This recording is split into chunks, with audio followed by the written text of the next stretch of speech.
নমস্কার, কেমন আছেন সবাই? মাম্পি দত্ত ব্লগ চ্যানেলের নতুন আরেকটি ভিডিওতে সকলকে অনেক স্বাগতম জানাই। সোমবারের দিন ঘড়ি কাটা সকাল এখন ওই 7:30টার মতো বাজে। আজকে বন্ধু প্রচণ্ড পরিমাণে গরম আর এত রোদ্দুরের তাপ, থাকাই যাচ্ছে না। পুরো গা ঘেমে একদম স্নান করে উঠছে বারবার করে, কিন্তু কিছুই তো করার নাই, আমাদের হাতে তো আর কিছু নেই। তো সকালবেলা উঠে কাজকর্ম যেটুকু ছিল ওইটুকু কমপ্লিট করেছি। আর এবারে একটু চা না খেলেই না। যতই গরম হোক, যারা চা পাগল মানুষ তাদের কিন্তু এক কাপ চা খুবই দরকার এনার্জির জন্য, নইলে কাজকর্ম করা আসলেই যায় না। তো চা বানিয়ে নিয়ে চা খেলাম। আর এবারে জলটা বসিয়ে দিয়েছিলাম, ধুয়ে চালটা ছেড়ে দেবো, ভাতটা হোক। বাবুকে আজ স্কুলে পাঠাইনি, এত গরমের জন্য বললাম থাক, তোকে আজ স্কুলে যেতে হবে না, বাড়িতেই পড়াশোনা কর। আর আজকে খুব একটা চাপও ছিল না, আর এমনিতেও যেদিন টিউশন থাকে সকাল করে সেদিন খুব একটা স্কুলে যেতেও পারে না। তো পড়াশোনা করছে বসে, বললাম একটু অঙ্ক কর, জানি না কি করছে। আর আমি এই যে চাল ধোয়া জলটা রেখে দিয়েছিলাম, বৃষ্টির কারণে কয়দিন যখন বৃষ্টি হচ্ছিল তখন চাল ধোয়া জল দিতেই পারিনি, কারণ গাছের গোড়াতে এমনি সবসময় জল থাকতো। আর এখন আবার গরম পড়েছে, তো এখন জলটা রেখে দিচ্ছি। আর এই যে সব গাছগুলোতে দিয়ে দিলাম, নিচের ঘরের গাছগুলোতে।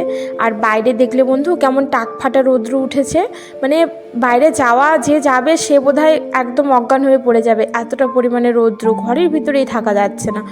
বাজার থেকে কাতলা মাছ এনেছে আর কিছুটা চুনো মাছও এনেছে, তো সেগুলো বাইরের কলতলাতে গিয়ে ধুয়ে নিয়ে আসছি।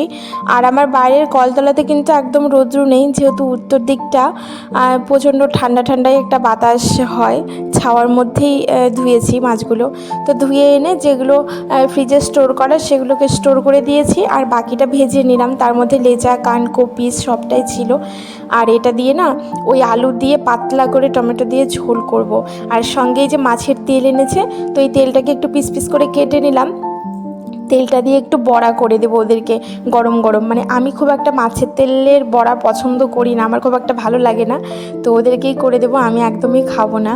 আর আমার আসলে এই বড় মাছ, তৈলাক্ত মাছ, তো মাছের তেল এগুলো খাওয়া আসলেই আমার জন্য খুবই ক্ষতিকারক। ডাক্তারবাবু একদমই বারণ করে দিয়েছে। তো মাঝে সাঝে কখনো হয়তো খাই, বাকি বেশিরভাগ সময়ই খাই না। তো একটু পেঁয়াজ কুচিয়ে নিলাম, একটু পেঁয়াজ কুচি দেবো আর কি বেসন চালের গুঁড়ির মধ্যে, তাহলে একটু টেস্ট হবে। আর একটু মশলা দেবো, যে মাছের ঝোলের জন্য যে মশলাটা করেছিলাম সেখান থেকে একটু মশলা দিয়ে দেবো, তোমাদের সাথে অবশ্যই শেয়ার করব। আর এই তো আমার আলুটা মশলাটা কষানো হয়ে গেছে, একদম 2-3 চামচ মশলা দিয়েছিলাম, খুবই হালকা করে করছি প্রচণ্ড গরমের জন্য। আর এবার মাছগুলোকেও ছেড়ে দিলাম, এবার একটু ঢাকা দিয়ে দিব।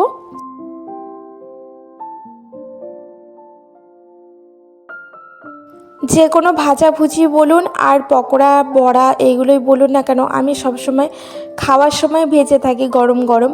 কিন্তু আজকে না আমি আগেই ভেজে নিচ্ছি, ভেজে কড়াই এই তাওয়াটার মধ্যে রেখে দেব, পরে একটু গরম করে নেব। এত গরম বন্ধু যে বারবার আর গ্যাস ধরাতে ইচ্ছে করবে না। আর চান করে না পুজো টুজো দেওয়ার পরে প্রচণ্ড খিদে পায়, প্রচণ্ড গরম লাগে, তখন আর ইচ্ছে করে না আবার ওই ভাজাভুজি করি। তো ওই জন্য বললাম, বাবু আজ আর বলিস না যে গরম হলো না বা মুচমুচে হলো না, একটু তো নেতিয়ে যাবেই, কারণ বড়া। তো ওই জন্য আমি এখনই ভেজে নিলাম। আর ওইগুলো মাছের তেলের বড়াগুলো ভাজা হয়ে গেল। আর আজকে না সর্ষের শাক এনেছিল, তো শাকটা বেছে গুছিয়ে রেখেছি, ভাজা করব। আর এই ব্যাটার একটুখানি বেঁচে গেছিলো, তার মধ্যে আবার কয়েকটা সর্ষের শাক দিয়ে ওই 4টের মতো পকোড়া করলাম। তো মাছের তেলের পকোড়ার থেকে না বন্ধু ওই শাকের পকোড়াটাই খুব বেশি টেস্টি হয়েছিল খেতে। তো এবার বাসন কয়টা পড়েছিল বেসিনে, তো মেজে ধুয়ে নিলাম, এবার উপর দিয়ে দেবো, জল ঝরাতে দিই। আর এই যে সমস্ত চাকুটাকুগুলো ধুয়ে নিয়েছি। আমি আবার না যখনই সবজি কাটি, যাই কাটি না কেন, সমস্তটা ভালো করে ধুয়ে তারপর রাখি শুকিয়ে। অনুভা চৌধুরী ইমেল আইডি থেকে কমেন্ট করেছিল তোমার ছেলে কোন ক্লাসে পড়ে, আমি তোমাকে রিপ্লাই দিয়ে দিয়েছি, তাও আর একবার বলে দিই, আমার ছেলে ক্লাস 8-এ পড়ে। তাসনুভা শম্পা কমেন্ট করেছে, আমি বাংলাদেশ থেকে তোমাকে দেখছি দিদি। Thank you so much Tasnuma, তুমি অনেক ভালো থেকো, সুস্থ থেকো। রান্না শেষ করে রান্নার বাসনগুলোকে মেজেছি, আর তারপরে রান্নাঘরটাকে মুছে নিয়ে এবারে ওই পাপোশ দুটোকে একটু বাইরে নিয়ে আসলাম, একটু ছেড়ে নিই। আসলে কি চিনি ঢালতে গিয়ে না খানিকটা চিনি পড়ে গেছিলো, আর পিঁপড়ে চলে এসেছিলো, তো একটু বাইরে থেকে যদি ঝেড়ে নিয়ে না যাই না, চারিদিকে ধুলো উঠবে আর পিঁপড়ে আসতেই থাকবে। তো এই যে নিয়ে এসে গাছটার মধ্যে বাড়ি মেরে মেরে পাপোস্তটাকে ঝেড়ে নিলাম। আর এবারে ঘর ঝাড়ু দেওয়া বাকি আছে, ঘরগুলো মোছাও বাকি আছে, প্রচুর কাজ বন্ধু। আজ আবার ভাবছি ওয়াশ বেসিনটা পরিষ্কার করব, অনেকদিন হলো পরিষ্কার করা হয় না নিচের বেসিনটা, প্রচণ্ড ধুলো ধুলো নোংরা নোংরা হয়েছিল। তো কদিন থেকে ভাবছিলাম করব, এত গরমে না ইচ্ছে করছিল না। তো আজ যেহেতু খুব তাড়াতাড়ি রান্নাবাড়ি কমপ্লিট করলাম, তো ভাবছি কাজগুলো কমপ্লিট করেই তারপর একদম স্নান করে ঘরে ঢুকে পড়ব, বাইরে আর বেশিক্ষণ থাকা যাবে না। আর এই যে আমার এই টিভি যে সামনে যে র্যাকটা রয়েছে, এখানে ওই যে রাউটারগুলো থাকে ওয়াইফাইয়ের, তো এই জায়গাটা তো একটু ধুলো আর ওই পোকা পড়েছিল লাইটের, তো একটু ঝেড়ে পুছে দিলাম। আর আমার এই গাছটা না একদমই রোদ পায় না বলে গ্রো করছে না, যেমন আছে তেমনই। তো ভাবছি এই গাছটাকে একটু চেঞ্জ করে আলোর দিকে নিয়ে যাবো, আর এখানে আবার একটা অন্য গাছ আনবো। তো সেই সময়টাও তো দরকার বন্ধু, সেটাও করে উঠতে পারছি না, এত গরম না, কোনো কাজই করতে ইচ্ছে করছে না। তবু কাজ তো করতেই হবে এনার্জি নিয়ে, কিছু করার নেই, যেহেতু আমরা সংসারী মানুষ। এই সমস্ত কাজের আসলে কোনো দামই হয় না।